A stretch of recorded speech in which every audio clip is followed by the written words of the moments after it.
Haha, it Hi. worked. Okay. Yes. Woohoo. Well, hello, Scott. Hi, It is good to see Katie. your face.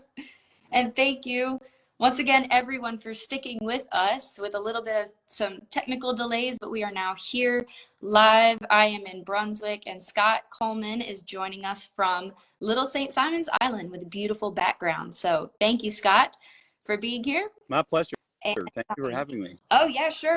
We are going to just jump straight into it to give some context to everyone who has joined us.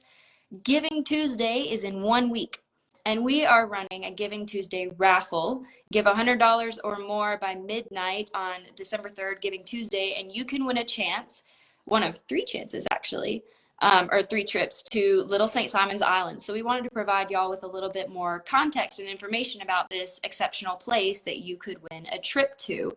So Scott Coleman is joining us from Little St. Simon's. As I said, he is the Ecological Manager out on Little St. Simon's, and he's going to tell us a little bit more about the work that's happening on the island and his role. But first, I was wondering, Scott, if you wouldn't mind just situate us geographically on the Georgia coast. We have over a dozen major barrier islands. Some of them you can get to by car, some by boat.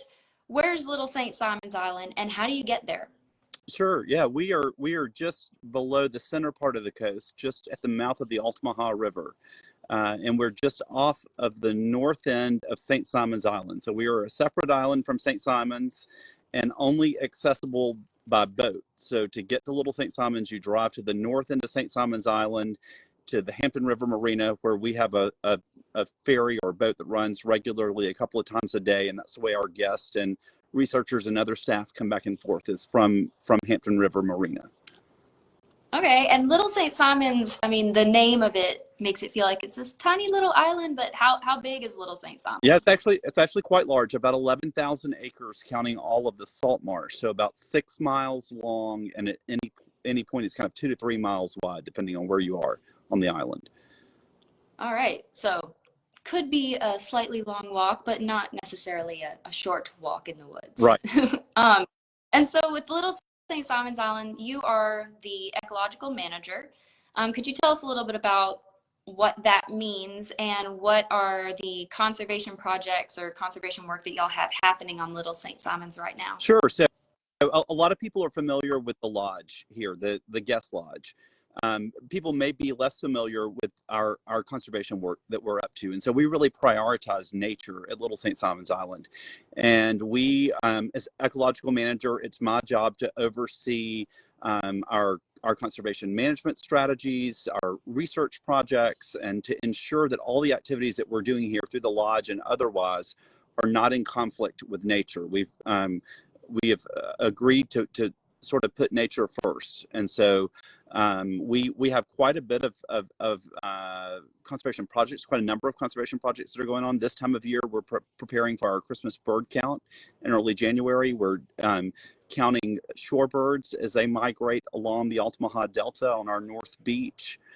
We are also preparing for our prescribed burn season, where we're using fire as a management tool for some of our rare ecosystems.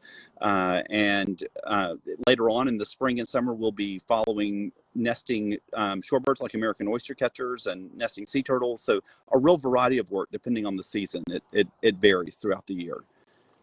Yeah, and I know from other conversations with you, when you talk about putting nature first, I mean, there are a lot of practices that y'all have that I think are rather unique, but are really admirable. Specifically, the conversation that we had, Scott, about how you minimize your impact of your researchers when they're in the ecosystems that they're learning more about and doing their research in, particularly with the beach. We have on all of our barrier islands, or a lot of them, sea turtle techs who are monitoring the nesting sea turtles, as you said, and y'all try not to drive on the beach. So all those miles of beach, just biking and moving along in that way, which I think that's really living up to the values that you put forth in conservation work on the island. Well, we have a go ahead. A turtle tech, like you said, that bikes our 7 miles of beach every day during the turtle nesting season, or 6 days a week. She gets 1 day off a week, he or she.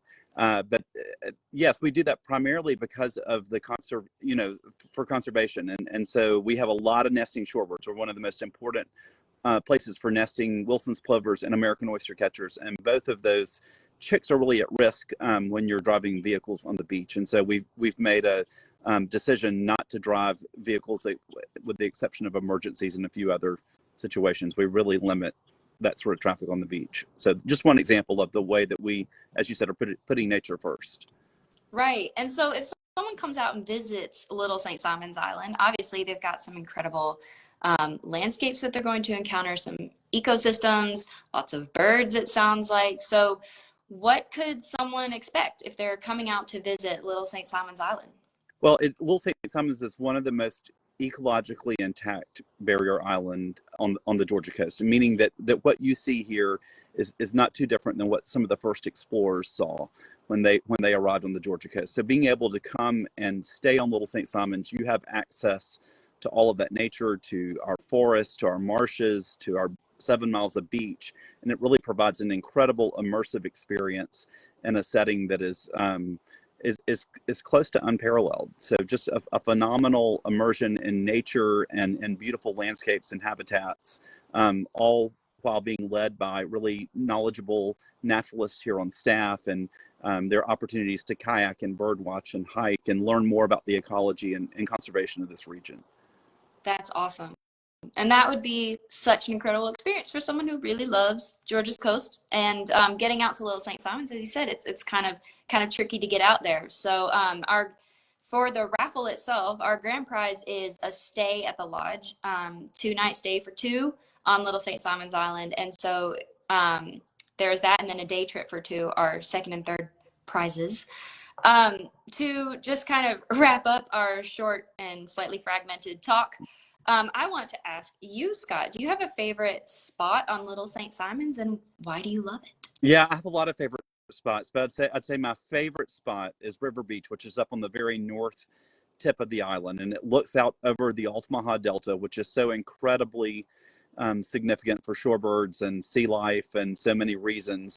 This huge river system that's emptying out into the Atlantic Ocean, looks out over towards Egg Island and Little Egg Island Bar and Sapelo Island in the distance. And it's just a spectacular place, one, because of the scenery, but two, to think about all of the great protection work that's gone on in Georgia along our coast, along our islands, and the great protection work up the Altamaha River, and just to kind of contemplate what a special region we have here in Georgia and how fortunate we are to have these resources and how important it is to take care of them.